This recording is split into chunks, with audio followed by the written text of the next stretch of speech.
السلام علیکم ورحمۃ اللہ۔ الحمدللہ وحدہ والصلاة والسلام علی من لا نبی بعدہ۔ پیارے بھائیوں، عید قربان کی آمد ہے اور قربانی کے فضائل میں جہاں صحیح احادیث موجود ہیں،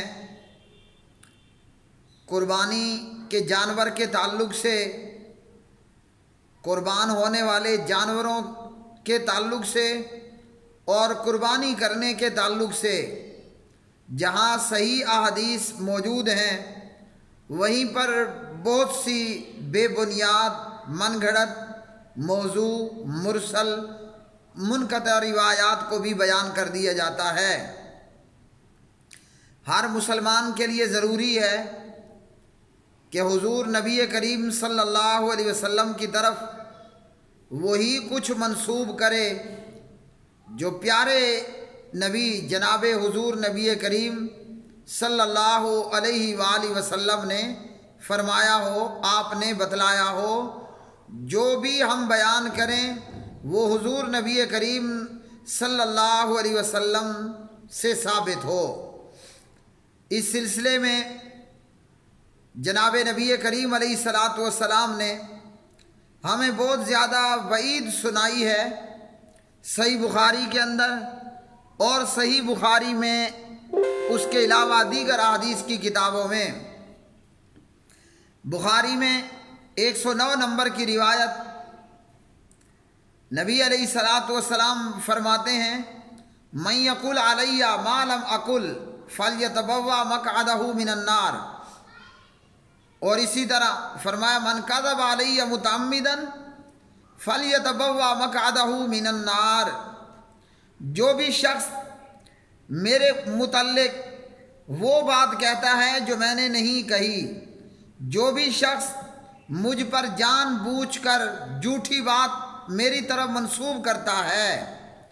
تو اسے چاہیے کہ وہ جہنم کو اپنا ٹھکانہ بنا لے۔ تو اس حدیث سے ہمیں کیا معلوم ہوا کہ پیارے نبی علیہ الصلاۃ والسلام کے تعلق سے جو کچھ بھی بیان کرنے لگیں، پوری احتیاط کے ساتھ، پوری تحقیق کے ساتھ کہ آیا یہ پیارے نبی علیہ الصلاۃ والسلام نے فرمایا بھی ہے اور آپ کا فرمان ہے بھی کہ نہیں۔ تو فضائل ہوں، عقائد ہوں، اعمال ہوں، مسائل ہوں، ہر چیز میں ضروری بنتا ہے کہ حضور نبی کریم علیہ الصلاۃ والسلام کی طرف وہی بات منسوب کریں جو پیارے نبی علیہ الصلاۃ والسلام نے بیان فرمائی ہو۔ قربانی کے فضائل میں بہت ساری ضعیف احادیث، من گھڑت موضوع، مرسل روایات کو بیان کر دیا جاتا ہے۔ تو کوئی مسلمان کلمہ پڑھنے والا، وہ چاہے دیوبندی ہو، بریلوی ہو، اہل الحدیث ہو، ہمیں تمام کو اس بات کا پورا اہتمام کرنا چاہیے کہ پیارے نبی علیہ السلام کی طرف وہی کچھ منسوب کریں، ممبر و محراب سے وہی کچھ بیان کریں جو صحیح احادیث پاک سے ثابت ہو۔ قربانی کے فضائل کے تعلق سے یہ روایت،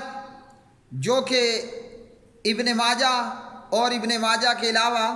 دیگر بہت ساری جگہوں پر بھی موجود ہے، قربانی کے فضائل کے حوالے سے اس روایت کی راویہ ہیں حضرت عائشہ رضی اللہ تعالی عنہا۔ یہ روایت ترمذی اور ابن ماجہ میں اور اسی طرح سلسلہ الاحادیث الضعیفہ والموضوعہ کے اندر، اس روایت کا ابن ماجہ میں اور ترمذی، ابن ماجہ میں اس کا نمبر ہے 1493، اور علامہ البانی رحمہ اللہ فرماتے ہیں روایت ضعیف ہے۔ اسی طرح اسی روایت کو علامہ البانی رحمہ اللہ سلسلہ الضعیفہ والموضوعہ میں 526 نمبر پر لائے،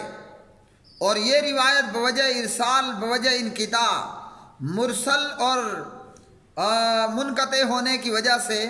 روایت ضعیف ہے۔ ان النبی صلی اللہ علیہ وسلم قال: ما عمل ابن آدم یوم النہر عملا احب الی اللہ عز وجل اسی طرح ما عمل آدمی من عمل یوم النحر احب الی اللہ من احراق الدم، کہ اللہ سبحانہ و تعالی کہ ہاں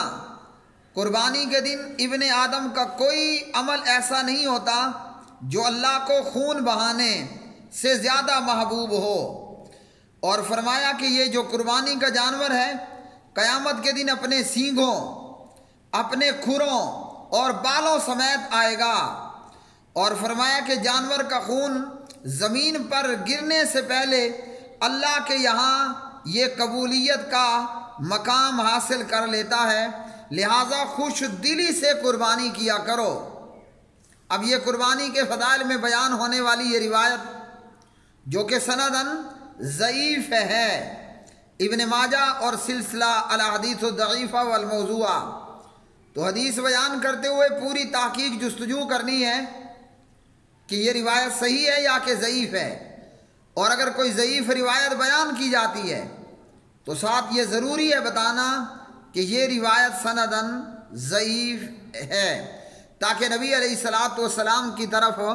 جھوٹی بات منسوب نہ ہو۔ وآخر دعوانا ان الحمد للہ رب العالمین۔